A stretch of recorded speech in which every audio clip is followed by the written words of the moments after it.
Congress నేతపై water bottle తో దాడి చేసిన బీఆర్ఎస్ మహిళా ఎమ్మెల్యే రేషన్ కార్డుల పంపిణీ కార్యక్రమంలో తీవ్ర వాగ్వాదం.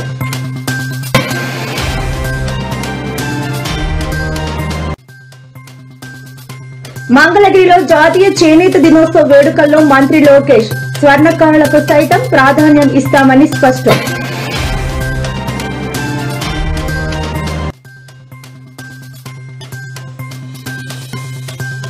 బీసీ రిజర్వేషన్ల కోసం తుది వరకు పోరాడతామన్న పొన్నం ప్రభాకర్ ముస్లింల పేరుతో అడ్డుకోవడం సరికాదని వ్యాఖ్య.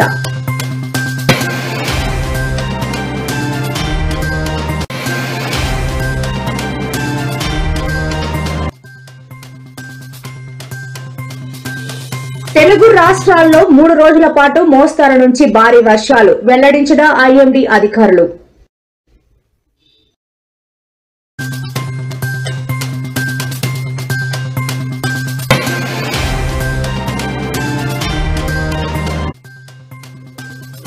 రణరంగంగా మారిన పులివెందుల జెడ్పీటీసీ ఉప ఎన్నిక.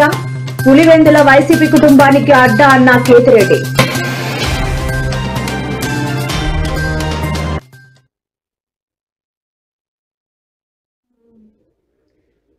కుమరం భీం ఆసిఫాబాద్ జిల్లాలో ఓ ప్రభుత్వ కార్యక్రమం రసాభాసగా మారింది. రేషన్ కార్డుల పంపిణీ కోసం ఏర్పాటు చేసిన సభలో అధికార విపక్ష పార్టీల నేతల మధ్య మాటల యుద్దం తీవ్ర స్థాయికి చేరింది. ఏకంగా అదనపు కలెక్టర్ చూస్తుండగానే ఆసిఫాబాద్ బీఆర్ఎస్ ఎమ్మెల్యే కోవా లక్ష్మి కాంగ్రెస్ నియోజకవర్గం ఇన్ఛార్జి శ్యామ్ నాయక్ పై వాటర్ బాటిళ్లు విసిరే వరకు పరిస్థితి వెళ్లింది. ఈ ఘటనతో సభా ప్రాంగణంలో తీవ్ర ఉద్రిక్తత నెలకొంది.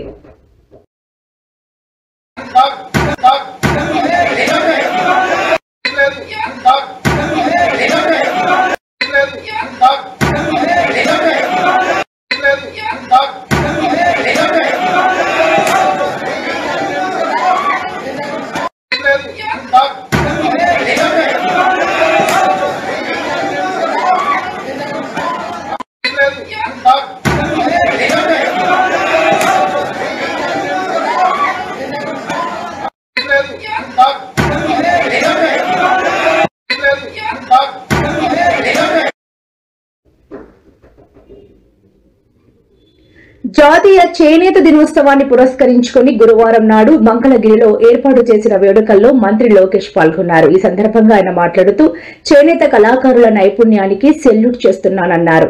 తాను ఎవరికైనా కలిసినప్పుడు బహుమతిగా ఇవ్వాల్సి వస్తే మంగళగిరి చేనేత వస్త్రాలనే అందిస్తానని, తద్వారా వాటి ఖ్యాతిని మరింత పెంచుతానని హామీ ఇచ్చారు.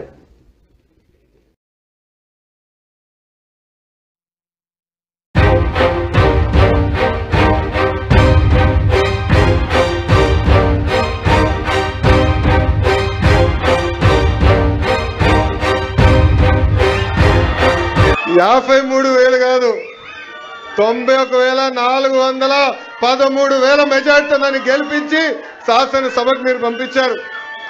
సార్, యువగలం పాదయాత్రలో ప్రొద్దుటూరు కానివ్వండి, ధర్మవరం, మంగళగిరి, ఉప్పాడలో నేను చేనేత సోదరుల్ని నేరుగా కలుసుకున్నా. వాళ్ళ పడుతున్న ఇబ్బందులు నేరుగా నేను తెలుసుకుంటాం జరిగింది. ఆనాడు ఇట్లనే ఒక మీటింగ్ పెట్టుకుని చేనేత సోదరులు చెప్పా, చేనేత సోదరులు నేను దత్తత తీసుకుంటున్నానని. కొంతమంది ఎగతాళి చేశారు, కొంతమంది కించపరిచే విధంగా మాట్లాడారు. కానీ నా ఆలోచన ఒకటి, చేనేత రంగాన్ని పెద్ద ఎత్తున ప్రోత్సహించాలి, వాళ్ళ ఆదాయం రెట్టింపు చేయాలి.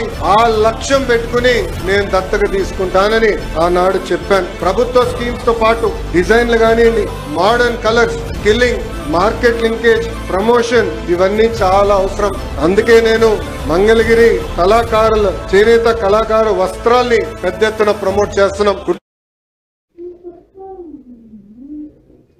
బీసీ రిజర్వేషన్ల కోసం ఢిల్లీలోని జంతర్ మంతర్ వద్ద కాంగ్రెస్ పార్టీ ధర్నా చేస్తున్న సంగతి తెలిసిందే. ఈ కార్యక్రమానికి తెలంగాణ ముఖ్యమంత్రి రేవంత్ రెడ్డి, పీసీసీ అధ్యక్షుడు, మంత్రులు, ఎమ్మెల్యేలు, ఎమ్మెల్సీలు, ఎంపీలు, జిల్లాలకు చెందిన ముఖ్య నేతలు హాజరయ్యారు. ధర్నా శిబిరానికి ఢిల్లీలోని పలువురు పార్టీ పెద్దలు తరలివచ్చారు. కాసేపటి క్రితం ఢిల్లీలో మీడియాతో మంత్రి పొన్నం ప్రభాకర్ మాట్లాడుతూ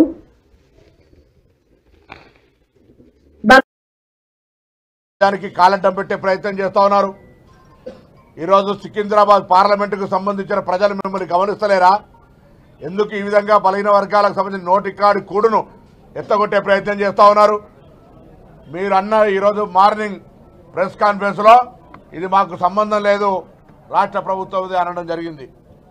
కేంద్ర మంత్రిగా నేను మీకు ఒక లెక్క రాస్తా ఉన్నా, లిఖితపూర్వకంగా రాష్ట్ర మంత్రిగా, బలహీన వర్గాల బిడ్డగా, బలహీన వర్గాల శాఖ పక్షాన మీరు మాట్లాడినటువంటి మాటకు లిఖితపూర్వకంగా ఇది మా పరిధి కాదు, రాష్ట్రంలో మీరే చేసుకోండి, మీరే ప్రెస్ కాన్ఫరెన్స్ చెప్పిన మాట ఉందో అదొక లిఖితపూర్వకంగా ఇవ్వండి. మీ దగ్గరికి జోలే పట్టుకొని వచ్చే ప్రశ్నే లేదు. మా ప్రభుత్వంకు చిత్తశుద్ధి ఉన్నది, మా ప్రభుత్వంకు బాధ్యత ఉన్నది. మేము కామారెడ్డి డిక్లరేషన్ మొదలుకుంటే నిన్నటి జంతర్ మంతర్ దాకా ఏ కార్యక్రమమైనా చట్టబద్ధంగా, న్యాయబద్ధంగా శాసనసభలను గౌరవిస్తూ, అధికార వ్యవస్థ, ఐఏఎస్ వ్యవస్థను గౌరవిస్తూ ఇలా మేము ఈ కార్యక్రమం తీసుకున్నాం. మా అతిథి రాహుల్ గాంధీ గారు, మా అతిథి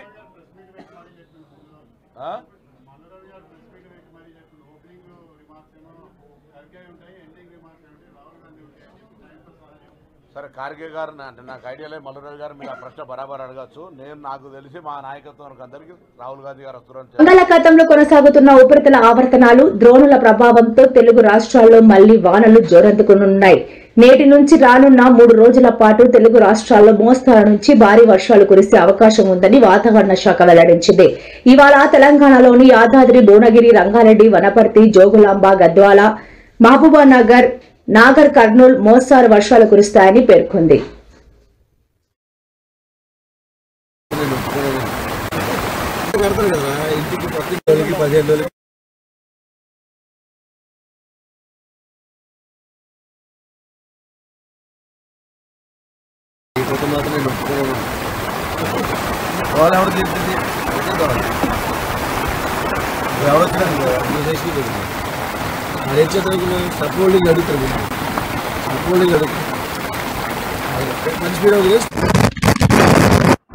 వెస్ట్ గోదావరి, ఏలూరు, కృష్ణా, గుంటూరు, బాపట్ల, ప్రకాశం, నెల్లూరు ఈ జిల్లాల్లో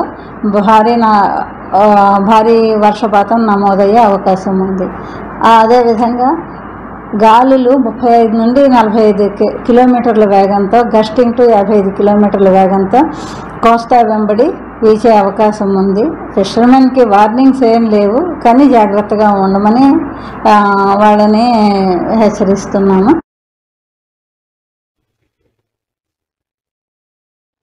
పులివెందుల జెడ్పీటీసీ ఉప ఎన్నిక రణరంగాన్ని తలపిస్తోంది. ఇప్పటికే బరిలో ఉన్న అభ్యర్థులు ఎవరో తేలిపోయింది.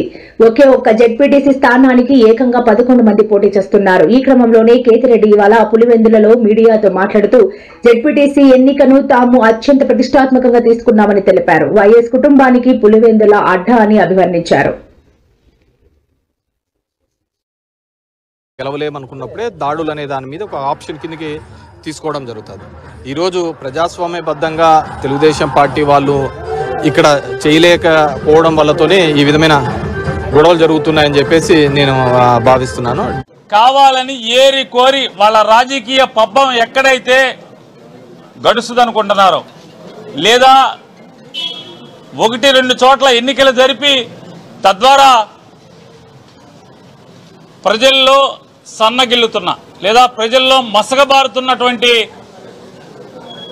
తమ ప్రభుత్వం యొక్క పలుకుబడిని పిల్లి మొగ్గలేసి నిలబెట్టుకోవాలనేటువంటి తంతులో భాగంగా రాష్ట్రంలో 10ల సంఖ్యలో ఖాళీలు ఉన్నప్పటికీ కూడా పులివెందుల జెడ్పీటీసీని మాత్రం ఎన్నుకుని దాన్ని బై ఎలక్షన్కు తీసుకొచ్చి నామినేషన్ల కట్టడి దగ్గర నుంచి ఇవాళ వైఎస్ఆర్ కాంగ్రెస్ పార్టీకి చెందినటువంటి పులివెందుల జెడ్పీటీసీ మరణిస్తే ఆ మరణించిన ఆయన కుటుంబ సభ్యుల్ని మేము పోటీకి పెడితే ఇవాళ తెలుగుదేశం పార్టీ నామినేషన్ వేయకుండా అడ్డుకోవటం, నామినేషన్ అడ్డుకున్న దాన్ని కూడా అధిగమించి వైఎస్ఆర్ కాంగ్రెస్ పార్టీ నామినేషన్ దాఖలు చేయటం, దాఖలు చేసినటువంటి మరుసటి రోజు నుంచి కూడా చుట్టుపక్కల జిల్లాల నుంచి లేదా చుట్టుపక్కల నియోజకవర్గాల్లో ఉన్నటువంటి రౌడీల్ని, ముఠా నాయకుల్ని పోగేసుకు తీసుకొచ్చి వాళ్ళ కడపలో కేవలం పులివెందుల జెడ్పీటీసీ 10,000 మంది ఓటేసేటువంటి 5 మేజర్ పంచాయతీలు ఉన్నటువంటి పులివెందుల రూరల్ మండలంలో 10,000 మంది ఓటు చేసేటువంటి మరొక సుమారుగా 11 మాసాలు 13 మాసాలు ఉన్నటువంటి అంటే పదవీ కాలం ఉన్నటువంటి జెడ్పీటీసీ ఎన్నికని ఏర్పాటు చేసి ఏ రకంగా తంతు కొనసాగిస్తానో చూస్తున్నాం. ఇవాళ మనం సినిమాల్లో చూసుంటాం, చంద్రబాబు నాయుడు చేసేటువంటి ఈ అకృత్యాలన్నీ కూడా ఎన్నికల్లో చంద్రబాబు నాయుడు ఆచరిస్తున్నటువంటి ఈ అకృత్యాలన్నీ సినిమాల్లో మాత్రమే మనం చూసుంటాం. ఇవాళ ఈ సమాజానికి మరీ ప్రత్యేకించి వైఎస్ఆర్ కాంగ్రెస్ పార్టీకి నారా చంద్రబాబు నాయుడు గారు నేర్పిస్తున్నాడు. ఇవాళ జరిగిన తంతు చూస్తే రమేష్ యాదవ్ అనేటువంటి ఒక వెనుకబడిన కులాలకు సంబంధించినటువంటి ఒక ఎమ్మెల్సీ, కడప జిల్లాకు సంబంధించినటువంటి వ్యక్తి, అలాగే గ్రామంలో లేకుండా బూత్ ఏజెంట్లుగా కూడా ఎవరిని లేకుండా మొత్తం గుద్దుకుని ఈ 10,000 ఓట్లు ఓటర్స్ ఓటు వేసేటువంటి వాళ్ళని ఓట్లన్నీ కూడా వాళ్లే గుద్దుకుని తద్వారా పులివెందుల్లో మేమేదో గెలిచామని జబ్బలు జరుగుతుంటాకి ఈ తప్పుడు ప్రయత్నం చేస్తున్నాడు. ఈ గూండా రాజ్యాన్ని అలవాటు చేస్తున్నాడు నారా చంద్రబాబు నాయుడు గారు. కానీ ఇవాళ తెలుగుదేశం వాళ్ళు ఎవడెవడైతే తెలుగుదేశం వాళ్ళు ఇవాళ ఈ కారులు ఎక్కి అధికార మదంతో మీరు కత్తులతో హింసతో ఈ రకంగా దాడులు చేసే పరిస్థితి పులివెందుల్లో ఉంటే ఇల్లలకగానే పండగ కాదు.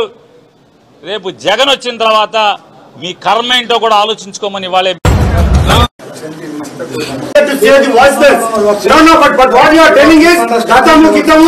రాజకీయం మాట్లాడుతున్నారా మీరు? మీ డ్యూటీ ఇది. ఇక్కడ ప్రాణాలు మానాలు ఆస్తులు కాబడుతుంది బాధ్యత మీది. దాన్ని పక్కన పెట్టి రాజకీయ స్పీచ్ ఇస్తారా మీరు? మీరు ఇప్పుడు అడిగితే ఏంటండి?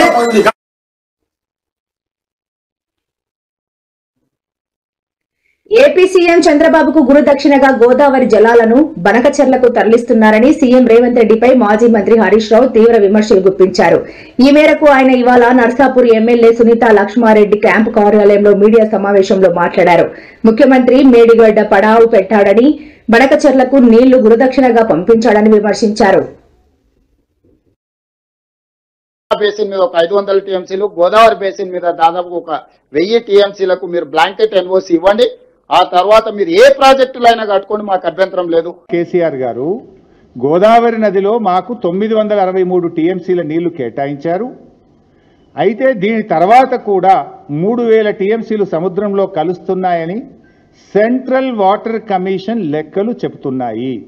ఆ 3000 టీఎంసీల్లో కూడా ఇదే ప్రోరాటా ప్రకారంగా మాకు 1950 టీఎంసీల నీళ్లు కావాలి. 1950 టీఎంసీలు మాకు కావాలి గోదావరిలో. ఎందుకంటే మా హైదరాబాద్ నగరం 1 కోటి జనాభా ఉంది, 30 లక్షల మంది మైగ్రెంట్ వర్కర్స్ ఉన్నారు. హైదరాబాద్లో పారిశ్రామిక అవసరాలు, తాగునీటి అవసరాలు, భవిష్యత్ అవసరాల దృష్ట్యా గోదావరిలో 1950 టీఎంసీల నీళ్లు ఈ 3000లో మా వాటా. ఈ 3000 సముద్రంలో కలిసే దాంట్లో మా లెక్క 1950 టీఎంసీల నీళ్లు ఇవి మాకు ఇవ్వాలి అని కేంద్ర జలవనరుల శాఖకు ఆనాడు కేసీఆర్ గారు రాసిండ్రు. అంటే ఇప్పుడు మనకు వస్తున్న 968 కాక మరో 1950 మా లెక్క అని కేసీఆర్ చెప్పిండు.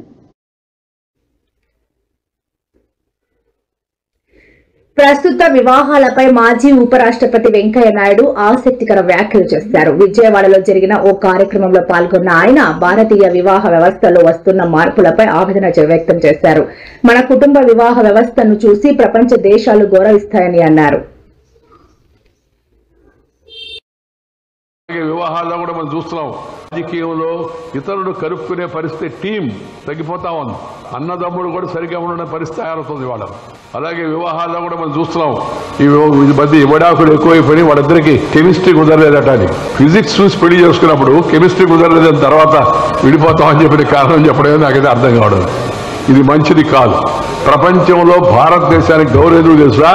మన కుటుంబ వ్యవస్థ చూసి, మన వివాహ వ్యవస్థ చూసి అందరూ గర్విస్తూ ఉంటారు. ఆ పద్ధతులు, ఆ సాంప్రదాయాలు ఉండాలని చెప్పండి. దాన్ని మనం గర్వించుకోవాలి.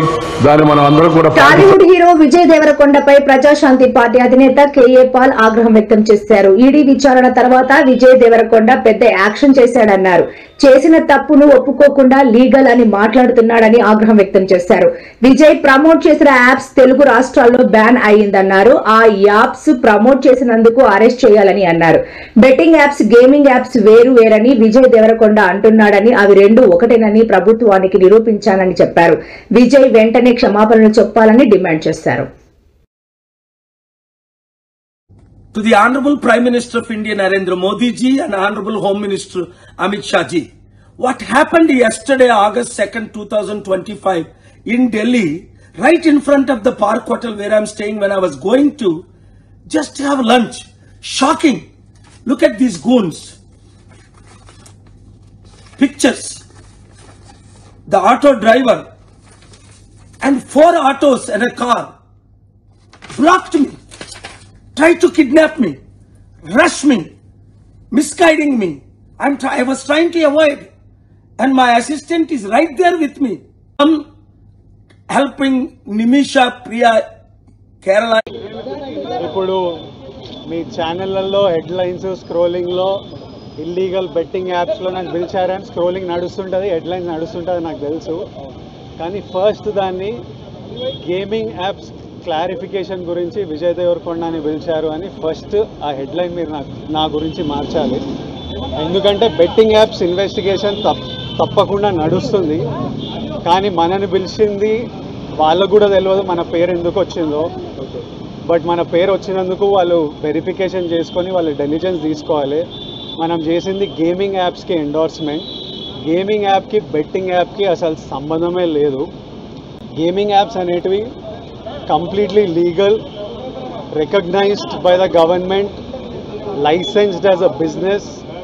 వాళ్ళకి జిఎస్టీలు, టీడీఎస్లు, కంపెనీలు, it's fully registered, recognised by supreme court and various state governments. అది గేమింగ్ యాప్. అటువంటిది A23. ఇప్పుడు క్విక్గా డౌట్ ఉన్న వాళ్ళకి క్విక్గా మీరు గూగుల్లోకి వెళ్ళి టాప్ గేమింగ్ యాప్స్ అని కొడితే కొన్ని వస్తాయి A23తో సహా. My11 Circle, Dream11, NPL, Zupi, ఇట్లాంటివి కొన్ని వస్తాయి. ఇవన్నీ రిజిస్టర్డ్ గేమింగ్ యాప్స్. ఇవన్నీ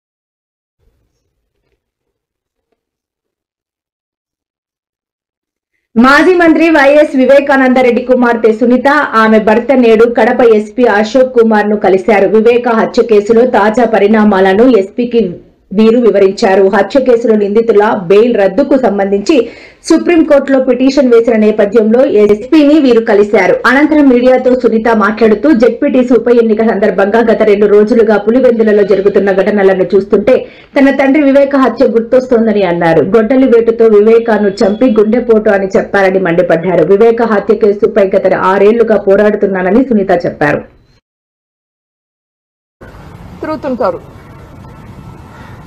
ఇది న్యాయమా? ఇంకా ఎన్ని రోజులు పోరాడాలి?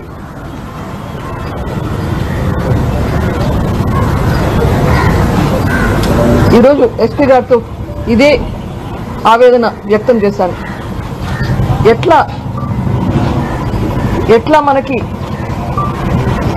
మన కడపకి పులివెందులకి ప్రశాంతంగా బ్రతకాలంటే ఎట్లా? రేపు వైఎస్ వివేకానందరెడ్డి గారి బర్త్డే జయంతి కని వస్తున్నాను.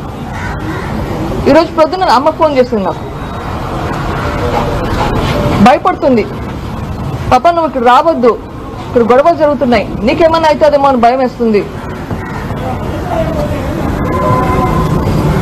న్యాయం కోసం పోరాడేటప్పుడు భయపడాలనా, తప్పు చేస్తే భయపడాలనా? ఎట్లా ఉండాలి? మన సమాజం ఎట్లా ఉండాలి?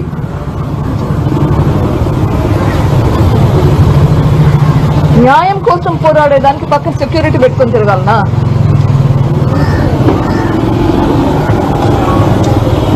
ఎందుకు భయపడాలి? ఎవరి కోసం ఎందుకు భయపడాల్సిన సిచ్యువేషన్ ఎందుకు రావాలి? తప్పు చేసిన వాళ్ళు జైల్లో ఉంటే ఈ సిచ్యువేషన్ రాదు.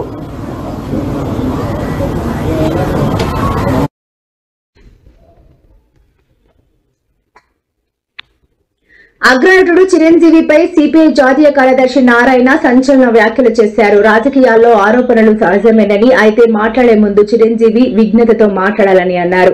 గతంలో తాను చిరంజీవి గురించి మాట్లాడానని, ఆ వ్యాఖ్యలను అప్పుడే వెనక్కి తీసుకున్నానని చెప్పారు. అయితే ఆ వీడియోలను ఇప్పుడు వైరల్ చేస్తూ తనను బద్నాం చేయడం సరికాదని అన్నారు.